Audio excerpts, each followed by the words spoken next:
Hello friends, आप देख रहे हैं आपका चैनल शेयर बाजार विद आयुष। और चलिए वीडियो को शुरू करते हैं। बात करेंगे इस वीडियो में ईक्यू लाइटिंग्स आईपीओ के बारे में। जी हाँ, आज से ईक्यू लाइटिंग्स की शुरुआत हो चुकी है। सो कितना सब्सक्रिप्शन निकल के आया on the very first day, ये हम समझेंगे।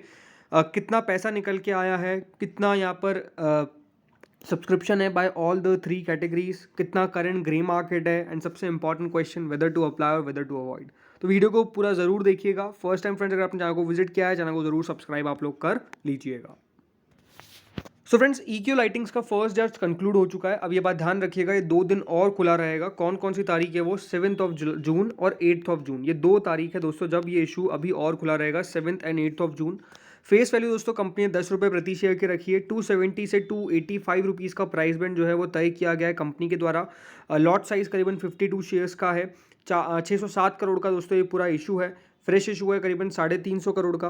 पूरा का पूरा ये ओएफएस नहीं है, फ्रेश इशू और ओएफएस दोनों मिलाकर है। इशू टाइप बुकबिल टाइप का है। बीएसई और एनएसई दोनों पर याद रखिएगा इसकी लिस्टिंग होगी। तो ये तो दोस्तों इसकी बेसिक इन्फॉर्मेशन है जो आपको पता होनी चाहिए। अब याद रखिएगा जो रिजर्वेशन है, रिजर्वेशन मतलब कितने कितने शेयर्स किस किस को ऑफर किए गए। क्योंकि दोस्तों कल अच्छा यहाँ पर सब्सक्रिप्शन आया था, या फिर कह सकते हैं अच्छा सब्सक्राइब किया गया है बाय एंकर इन्वेस्टर्स, कुल मिला के 182 करोड़ के आसपास। तो उसके कारण जो अब रिजर्वेशन बैठता है, यानी किस तरह से शेयर्स को डिवाइड किया गया है, जो रिमेनिंग इशू है, रिमेनिंग मतलब जो 607 करोड़ का पूरा इशू है, उसमें से जो एंकर इन्वेस्टर का पोर्शन है उसको हटा दिया जाए, तो उसके बाद जो रिमेनिंग इशू बचता है, तो उसमें से दोस्तों क्यूआईबीज को करीबन 28.57% ऑफ द इशू दिया गया है।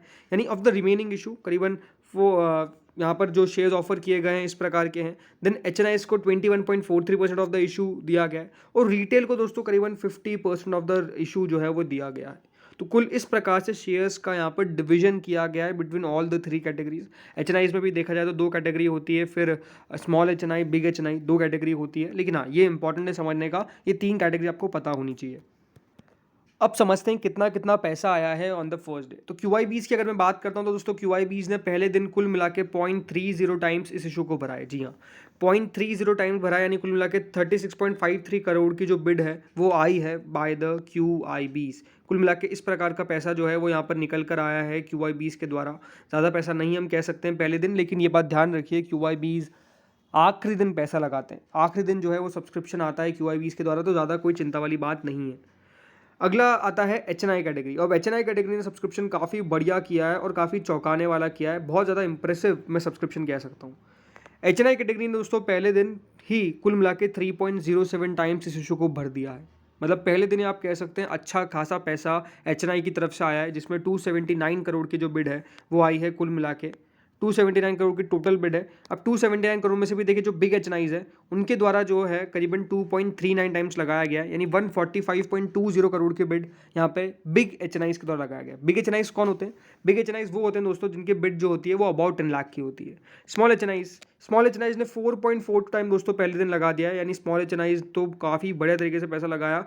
बट ज़रूर अगर आप टोटल देखेंगे वैल्यू तो वो 145 करोड़ है बिग एचएनआई की तरफ से, और स्मॉल एचएनआई की तरफ से 133.91 करोड़। तो एक डिफरेंस होता है, लेकिन क्योंकि प्रपोर्शन का परसेंटेज का डिफरेंस है, तो ये आप साफ साफ समझ सकते हैं कि 4.42 टाइम्स आज स्मॉल एचएनआई ने लगाया है। अब इन दोनों को मिला के टोटल आज जो एचएनआई कैटेगरी भरी है वो 3.07 टाइम आज सब्सक्राइब हुई है। तो एक अच्छा पैसा निकल के आया है बाय द एचएनआई कैटेगरी। अब आते हैं रिटेल पोर्शन पर। तो रिटेल पोर्शन भी दोस्तों पीछे नहीं है।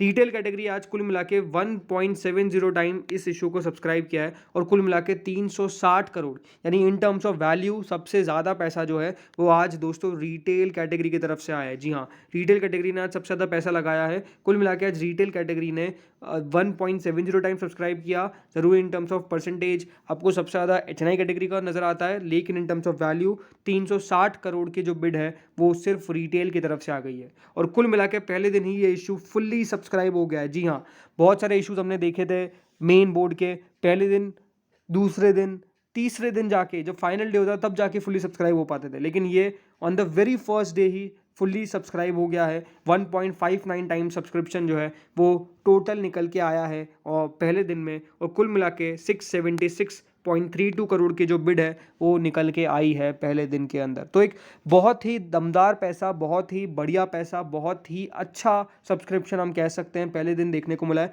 तो जो रिस्पॉन्स की बात होती है, रिस्पॉन्स बहुत अच्छा है, इसमें कोई दोहराई नहीं, इसमें कोई डाउट नहीं है। और यही अगर दोस्तों रिस्पॉन्स रहा तो बिल्कुल ये इशू बढ़िया करेगा। मेरा ये मानना है साफ साफ अप्लाई और अवॉइड को लेकर एक अच्छी कंपनी है। ज़रूर देखिए, डिस्क्लेमर ये है कि आप अपने फाइनेंशियल एडवाइजर से हमेशा कंसल्ट करें, लेकिन अगर आप मुझसे मेरा पर्सनल ओपिनियन पूछेंगे तो सबसे बढ़िया यहाँ पर हाल फिलहाल में आईपीओ लग रहा है, कोई एसएमई आईपीओ लग रहा है जो बढ़िया करेगा और बिल्कुल अच्छा सब्सक्रिप्शन इसके अंदर आने वाला है। भले वो कोई सी भी कैटेगरी हो, भले वो रिटेल हो, भले वो एचएनआई हो, भले वो क्यूआईबी हो, तीनों कैटेगरीज की तरफ से आप देखेंगे अच्छा पैसा निकल के आएगा। तो आप भी अप्लाई करके चले, इसमें कोई दिक्कत वाली बात नहीं है। लिस्टिंग गेन और लॉन्ग टर्म के लिए ये कंपनी अच्छी दिखती है। जो कंपनी का मार्केट शेयर है वो बढ़िया है, जो कंपनी के कस्टमर्स है वो बढ़िया है, जो कंपनी के फिनेंशियल्स है वो बढ़िया है। तो आई थिंक कंपनी ओवरऑल एक ग्रोथ प्रोस्पेक्ट वाली कंपनी लगती है जो बढ़िया करेगी आने वाले समय के अंदर भी। तो बिल्कुल इस इशू के अंदर पैसा लगा के चलना है। नाउ अगर हम ग्रे मार्केट की बात करते हैं तो ग्रे मार्केट तो अलग ही तेज़ी दिखा रही है। 120 रुपये में दोस्तों ग्रे मार्केट आ गई है। 42.11% के आसपास का प्रीमियम हम देख रहे हैं ग्रे मार्केट के अंदर, और 42% के प्रीमियम को कहते हैं कि हाँ पैसा जोरदार है। जब दोस्तों ये बात ध्यान रखिए, ग्रे मार्केट क्या है? ग्रे मार्केट का मतलब है सौदा हो रहा है, राइट? काफ़ी लोग समझते नहीं है कि ये कैसे वैल्यू आती है। ग्रे मार्केट में दोस्तों ट्रेडिंग होती है, राइट? शेयर्स को बेचा जाता है। तो अभी जो ग्रे मार्केट है यानी जिस पे बिक रहा है शेयर, वो ऑलमोस्ट 120 रुपीज़ ऊपर है, राइट? ये ऊपर नीचे होता रहता है। लेकिन सब्सक्रिप्शन मैटर क्यों करता है? सब्सक्रिप्शन इसलिए मैटर करता है, इसका मतलब ये है कि यार डिमांड किस तरह की है उस कंपनी को लेकर। जब पहले ही दिन हम 1.59 टाइम सब्सक्रिप्शन देखते हैं किसी इशू का, तो उसका मतलब ये है कि हाँ ये इशू बहुत बढ़िया कर सकता है क्योंकि डिमांड उस तरह की नज़र आ रही है। ये कोई गारंटी नहीं है, लेकिन एक एस्टिमेट लगाया जा रहा है, राइट? और पहले दिन इस प्रकार का ग्रे मार्केट 120 रुपीज़ का 3500 रुपये के आसपास की सब्जेक्ट टू रेट, ये साफ साफ शो करता है कि हाँ इस इशू के अंदर दमखम है। प्रार्थना क्या करनी है आपको? प्रार्थना ये करनी कि बाजार अच्छा रहे बस। अब अगर आप बाजार अच्छा रहा तो ये बहुत बढ़िया कर सकता है। मतलब ये उस प्रकार का मेनन आईपीओ रह सकता है जो हाल फिलहाल में नहीं आया था। मैं इतना बढ़िया क्यों कह रहा हूँ? बिकॉज कंपनी सही वैल्यूएशन पे अपने इशू को लेके आई है, मार्केट साथ दे रहा है, और तीसरी बात पैसा अच्छा निकल के आएगा ही आएगा।